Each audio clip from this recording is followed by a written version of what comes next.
Communication Untangled with Sue Keogh. Untangling Recipes. One of my early copywriting gigs when I first went freelance was to get hundreds of recipes from print onto a new online portal. And it had literally never occurred to me before that point that there was a consistent structure in the way that recipes were written. You list the ingredients in order of use, putting the most important ones first. Salt and pepper and any other seasoning goes at the end. It suddenly seemed really obvious, but I just never noticed. And the way a recipe is written affects how well we cook it too. So in this episode, we're going to untangle recipes and find out how it's done.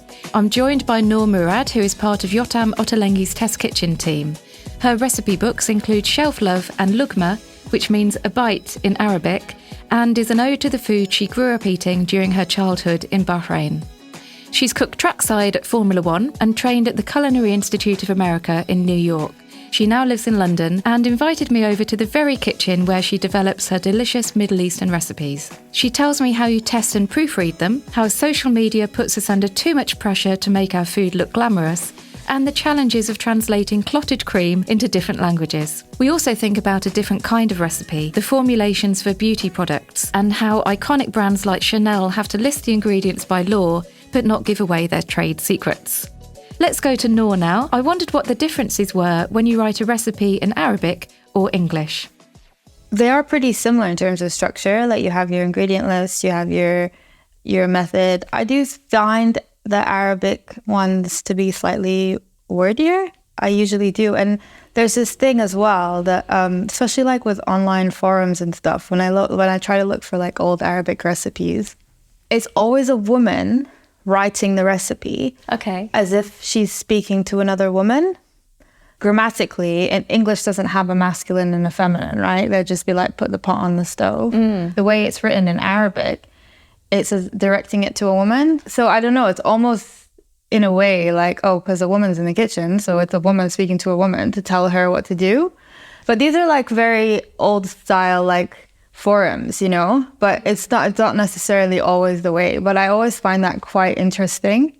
You wouldn't direct a man or a woman in your recipe when you're writing it in English. Yeah, it's a lot more neutral. It's very neutral, but I find like the English language is just very neutral. Can you see that changing over time, or will it just always be like that because that's just how recipes are written? It can change. It really depends on like the person writing it. I don't know, there's something quite sweet to me when I know it's like a woman speaking to me. Like it's quite warming. I almost feel like it's like my grandma or someone like telling me what to do in a way. It's almost even more personal. But what people do like nowadays, you see like YouTube creators and stuff doing videos, and obviously they're speaking to a mass audience in Arabic. And that's more like they're speaking to a group. So they change that grammar. So it doesn't feel quite so intimate in the same way as when they're written down. Yeah. Yeah. And so when did you write down your first recipe? Oh my gosh. I used to have this little scrapbook when I was little. I would write it down as what I've remembered. Like with my mum, she'd make something and then I just kind of like write it down. I mean, I got my first job when I was like 16 in kitchens. I just write it down as I saw it. But I always wrote it in English. And did anyone ever sit you down and say, right, this is the correct way to do it, the right structure and the order? Or did you just kind of pick that up instinctively? No, actually, like when I think about old recipes, I would just like write everything I remembered. So like the ingredients were never in a certain order. And then I would just write it as if I was cooking it. Or like I'd write one section if it was like marinated all together and I'd do that separately. And it was always like arrows directing like actually that and stuff like that. There was no structure whatsoever, but it made sense in my mind because I'd seen it. And I'm very much like a visual learner. So if I see it, I remember it and I learn it that way. Even like if I read recipes when I was little from like cookbooks that my mom had. And back then, like they weren't so picture heavy. I would like read the recipe and imagine myself cooking this recipe in my mind to figure out what I think it would look like. Very visual in the way I think. And how much does that help people? So when you can have a picture in the cookbook to show what it should look like? I do think it does help people at least be like, oh, that's how it should be. But sometimes I think it sets an unrealistic goal because at the end of the day, like it's a cookbook, you want it to look its best. You have beautiful like plates that have been hired and props and all whatnot. And so, it doesn't look like that when you're making it at 6 p.m. in November. It's dark. The lighting's terrible. You have like not the nicest plates and stuff. But I think it does really help, especially if there's something that you don't understand in the method or something like that. If you have a visual to refer to, you can kind of be like, oh, I think that's what's meant, and that it will guide you to the final. You can piece it together, yeah, can't you? Exactly. I've got a picture I'll have to show you, which is a cake I made side by side with how it looked in the cookery book. Yeah. And it looks like a Completely. car crash. Is it? Because it's my son's birthday cake, Yeah. and the chocolate kind of split. Oh, I'm not no. very good on sweet stuff. And then the little sort of model cars I put on the top seem to be kind of going off the edge of the cake. Yeah, they're going off the hill. They're It's not rolling good. off. I think even pictures didn't save me. But yeah, it did kind of have that effect of making me realise, oh no, this is much worse than I thought. And so what's the difference when you're writing recipes for print and online? So you've published a couple of books now. Do you write in kind of a print first way, and then you think, oh, this will somehow appear online as well, or it might appear in an app, or, how does that differ when you're putting them together? I actually don't differentiate them between if it's published online or if it's printed. Once I started working in food, and I became more structured in the way I wrote recipes, but then once I started working at the Ottolenghi test kitchen, it became a lot more regimented because everybody had to have one standard style. These are the house rules. We all tried to stick to that. So because there were so many different voices, but essentially all the voices are emulating Yottam's voice or one voice, the Ottolenghi voice, we had to try to make it as consistent as possible. So whether that's in print or online or however it appears, it needs to be the same. A bit like Jamie Oliver. He's got a very clear tone of voice, hasn't he? Which is a world away. But in reality, there's a whole myriad of voices behind his one voice. It's a collective, isn't it? So, yeah. One thing I noticed, because I was looking at your new book, Shelf Love, and you guide people towards scribbling notes on it as well, and you give them lots of alternatives. Tell me a bit more about that and how you wanted to make the cookbook very kind of practical, very hands-on. We wanted them to kind of be a bit different to the bigger Ottolenghi books. It also reflected the time. I mean, Shelf Love was born out of the pandemic, right? It was when everyone was at home, everyone was cooking, everyone was getting stuck into it. But we also wanted to create like a test kitchen feel and really encourage people to not be so intimidated. Definitely Ottolenghi books have a bit of a reputation for being like very low ingredient list, so really complicated, blah, blah, blah. But I think I kind of wanted to, with the test kitchen books, really kind of take out that intimidation factor, really encourage people to like get involved with the recipe and like make your own, change it if you want to, like if you want to sub one cheese with another, you want to use different veggies, but like stick to the basic format so there's no like major disasters, but also like recipes are meant to be changed. And even if you and I follow the same recipe, we're not going to get the same result because I really believe like a recipe is from the hand of the person. And so it should be one person cooking it from start to finish. And how do you get that balance right between steering people in the right direction and giving them enough instructions so that they get it right, but not too many instructions that holds them up and they fret?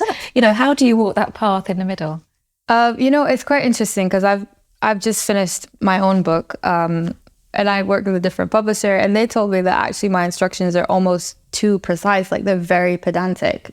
And I think I was very used to the exact precise way of Ottolenghi recipes are extremely precise, like to the gram. Like we don't say handful of parsley, you say like 5 grams of parsley finely chopped. I've kind of had to learn, with my book, my new book is kind of like, oh, it's not that deep actually, like who cares? Like, and just put some parsley on it and just sprinkle on top, Yeah. So I almost have to rewire my own brain, but like I think it's really important to not like intimidate the reader. And I think as a chef, as a recipe developer, you have to put yourself in the shoes of whoever's receiving the information you're throwing at them. And at times it is a lot of information, especially if it's like a baking, like pastry kind of bread or anything like that involves a lot more steps and a lot more precision. So it's just about like delivering what you need and just enough information that they'll get to the end result, but not so much that they won't even be able to read it. Like, they'll just like start freaking out and be like, actually, I'm not even going to attempt this recipe at all. This is all too much. It looks way too involved. I'm going to make a salad. which is not what you want. You really want someone to be like, read this recipe from start to finish and be like, oh my God, that sounds amazing. I want to try it. One thing that I'm seeing as well, I've got a copy of my mum's British dairy cookbook from 1968, and this is really sparse. They've got, say, 5 ingredients and then maybe 6 or 7 instructions. Some brilliant pictures of stuff that looks like real kind of 1970s cocktail party and flambe things and that kind of thing. I love those retro which is really, books. really wonderful. And it's also covered in splodges and, that kind of thing. Whereas now, recipes, they quite often have a big story around them, don't they? So the author is saying how they drove through Tuscany and then there was just scent of lemons and then this person they met by the roadside and then, then they eventually go on. Yeah. How much do you find that supports the recipe and helping people make it well? Or is it a distraction? I think it really depends on the reader. Like, it depends on what kind of a person you are. Some people are like, just get to the freaking point. Like, I don't need all this layered up, buttered up stuff. Like, just tell me how to get from point A to point B. And then there's other readers that, like, some people tell me, oh, I read a cookbook like an actual novel. Like, I read the intros, I read the acknowledgements, I read all the stories. I want to know about the author. I want to know about the person behind this book. I think for me personally, I like a personal touch. Like, I like to kind of know what inspired this. Like, how did you get to this? Or especially if it's a recipe that I really, really like or it's something different. So I think to give the reader just a bit of information is sometimes nice because it establishes connection. You just feel like as a cook, you're like, oh, this is something that, they had growing up, or oh, this is a traditional dish in a country that I didn't even know about. And it's almost like educational in a way as well. It's quite comforting, actually, isn't it? And I'm just listening to you talk. I'm thinking about all the cookery books I've got at home that I've never really cooked anything out of, but I've sat and read. No, I'm absolutely the same. I'm absolutely the same. I love reading a cookbook like it's an actual book because I like cookbooks with a personal touch. Because I'm like, especially after having worked in publishing now for a few years, I realized the amount of work that goes into an actual cookbook and how long it takes and like the time and the effort. So I want to know your why. Let's think about a different kind of recipe now. If you look at a bottle of shampoo or a jar of face cream, you'll see a long list of all the ingredients. That's the formulation or recipe they've used to create the product. Beauty companies have to list the ingredients by law. You'll see the ones with the biggest concentration come first, but they don't have to reveal the exact proportions. This means an iconic brand like Chanel No. 5 can keep the exact recipe for their famous perfume a trade secret, tightly guarding the precise formulation to protect them from a copycat trying to steal it. A rival could potentially do this through reverse engineering, using gas chromatography to analyse the exact chemical composition of the fragrance. But without the precise proportions and an identical manufacturing process, it's never going to smell the same as the original. With sustainability and the trend for clean beauty shaping consumer choices, brands are moving towards clearer labelling. They emphasise the simplicity of the formulation and the natural ingredients within. These are really strong selling points around which enticing packaging is designed and the marketing activity is focused. Upcircle, for example, describe themselves as the pioneers of by-product beauty. They use more than 50 leftover ingredients like coffee grounds and orange peel in the recipes for their products. I'm not sure Coco Chanel would approve, but the strongest brands are those which are distinct from their competitors. And of course, there's room in the marketplace for everyone. Back to Noor now. I was interested to find out how long it takes to write one of her recipe books. On average, I would say it takes 2 years. The thing is, the testing process itself is probably just a year. So usually, like from when you sign a deal with your publisher and you start writing and you start testing, it's about a year from there that you have a year to hand in your manuscript. And then from when you hand in your manuscript, it's usually anywhere from 8 months to a year before it goes to print. Who do you test them on? Because if you test them on people that are professional recipe testers, they're probably quite good cooks. So for my recent book, since I left the Ottolenghi test kitchen, I'm working from home, and I had that dilemma. I was like, oh my gosh, okay, I'm gonna have all this food and nobody to give it to. What do I do? So I actually created a bit of a North London community here with my local gym and my friends that live around. And I started a WhatsApp group. And every time I had a dish, I'd take a photo, send it into the group, said, who wants to grab this? So I would get like actual feedback from people who appreciate food but are not necessarily chefs. So that's the first way I got feedback, which is what I want, because these are the kind of people that would buy the book and they're not in the food industry. So, you know, and that's my target market, right? And then the second way is, and I always say to anyone who's creating a book, is to get a cross-tester. So I work with this lovely lady, Claudine, in Wales, and I send her the recipes blind. So blind as in like there's no photo attached. She gets the recipe in her email and cooks it from start to finish. And then she gave me feedback. And because that's what she does as a job, right? She'll give me feedback.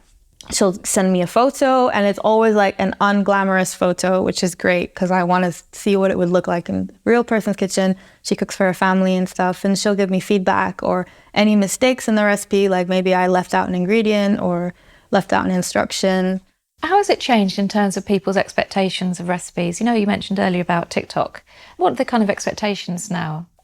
You know, I have a bit of a love-hate relationship with social media, veering more towards the hate angle. But I almost feel like TikTok, Instagram, all the visuals, all the reels, all the videos that are out there have kind of almost like given us this unrealistic expectation of what food needs to be. Like, it's like overly indulgent, like these big cheese pulls, and like, you know, that's just not what cooking is about, really. I feel like cooking should be something that is just, it should be something resourceful. You use up what's in your fridge. It should be something approachable, economical, works for you, works for your busy full-time job and your kids and you know, whatever it is. And I do think that sometimes social media gives this unrealistic look into what the food world should be, and it almost over glamorizes it or makes it almost too gluttonous. It just takes away from this like very real practical thing that we all have to do. We all have to cook and we all have to get food on the table. Yeah, because no one really puts pictures up of their midweek meal. It's just sausages and chips or something like that. Yeah. But they will, the cake that they make once every 6 months that's really beautiful, they will put that up.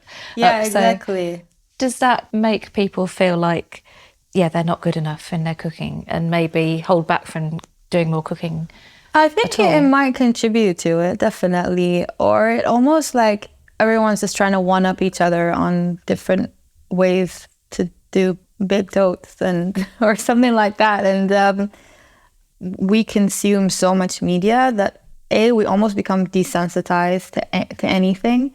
And it's a lot of information for one person to take in, that it almost, for me personally, it almost puts me off food, because I'm just constantly like, I was like, it's too much stimulation. So I think like there is definitely a pressure for creators and chefs and everyone to be like, to give, it's like almost not enough just to give someone a recipe. You almost have to give someone a piece of yourself. So you almost feel like, well, I want to tell them the story. I want to like let them get to know me as a person. And yeah, sometimes it does feel like you do have to give a lot more. But also at the same time, like maybe that person really enjoys it. Maybe they enjoy the writing part. And maybe there are people who will read it and really want to know. So you almost kind of have to like give everyone a bit of something. Like give them the option to skip through and get back to the recipe. Give them the option to like have a leisurely cup of tea. I'm going to sit and pretend that I'm cooking. I think this is definitely me. I have that illusion that I'm doing lots of cooking, whereas actually I'm just sitting around drinking a cup of tea quite a lot. And what about international audiences? So there's such a difference, isn't there, with UK English and US English? Yeah, and measurements and cups and ounces and even things like coriander and cilantro. And do you have that in mind when you're doing your recipes? Because I suppose you've got to just pick one, haven't you, and stick with it. So when I was at the test kitchen, I actually was running the New York Times column, the Ottolenghi New York Times column. So I worked with them for 3 years. And I'd lived in America for some time. So I kind of already knew, okay, then different names for things and like ounces and stuff. But I'd been back in the UK and in Bahrain for so long, everyone's using grams and it's just different. And I kind of always have to keep it in mind. American audiences, like they'll think like skillet instead of frying pan and stuff like that. And for me, I had the advantage of having lived there, so knowing what they would mean. But I did always keep it in the back of my mind when sending over recipes, or like certain ingredients are harder to find. Like there was a time I was doing loads of things with butter beans because I just love butter beans, especially those jarred ones. And but like nice. Butter beans are quite hard to find in America. They actually have like lima beans, which are more accessible and stuff like that. And that's something that you just have to keep in mind. You wouldn't really think about when it's like so easy to get tin butter beans here. Yeah, I saw something on TikTok the other day. There was a woman in Paris, an American woman in Paris, and she was complaining because she couldn't get cream in her coffee. Yeah. And then it turned out that the way that she was describing cream was just completely different to how everybody else would be describing it. So she was describing something that I think we would call squirty cream. It didn't occur to her that there might be a different name for it. Yeah, exactly. It can be completely lost in translation. Or like there's this cream that we use in the Middle East called ashta. And then in the UK, the equivalent would be like, it's similar to clotted cream. But in the US, clotted cream you can't find clotted cream because it's unpasteurized, so you'd have to make it yourself. Like, so there's all these different things, and I was like, oh, well, what can I do if I can't use clotted cream? Like, there's not really a substitute for clotted cream. Like, and they were like, oh, sour cream? I was like, no, absolutely not. Like, that wouldn't work, you know? So it's all these kind of things that you kind of have to think of. I think I ended up using like a mixture of like mascarpone with like double cream kind of mixed together, but it still wasn't really what I was looking for. Yeah. And just thinking about your own cookery books, the ones that you've written or ones that you've had during your life, what's the one that's got the really kind of sticky, splodgy pages where you've opened it up and you've used it so much and it's just covered in spatters of food? Anissa Hedow's Lebanese Cuisine. She wrote that, I think, like 30 years ago. When we were little, we'd spend a lot of time in Lebanon, me and my family. My grandfather had a house there, so we go over the summers. My mom and I bought it in Beirut Airport. I always say it's like my one book that I cooked from so much when I was little. Like the first time I really learned like the food of the Levant, like Lebanon, Palestine, Jordan, was through Anissa Hedow's food. So tabbouleh, fattoush, like these types of things.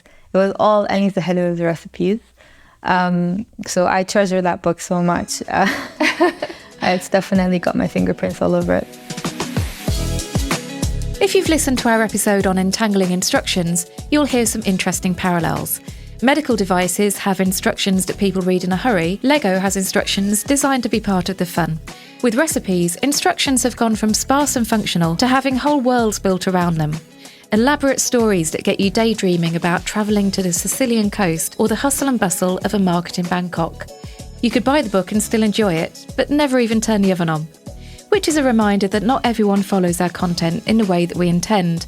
For example, cultural differences. I don't think anyone in the UK really understands what a cup is when we see it written in an American cookbook. And I followed a fairy cake recipe to the absolute letter, but still somehow forgotten to put the sugar in. But I still had fun, and my kids still laugh at me 10 years later. A big thank you to Noor Murad for her insights and for the delicious, chewy dates that I had to restrain myself from eating while recording. And to Rob Burney from Made by DBM for his exquisite editing and production.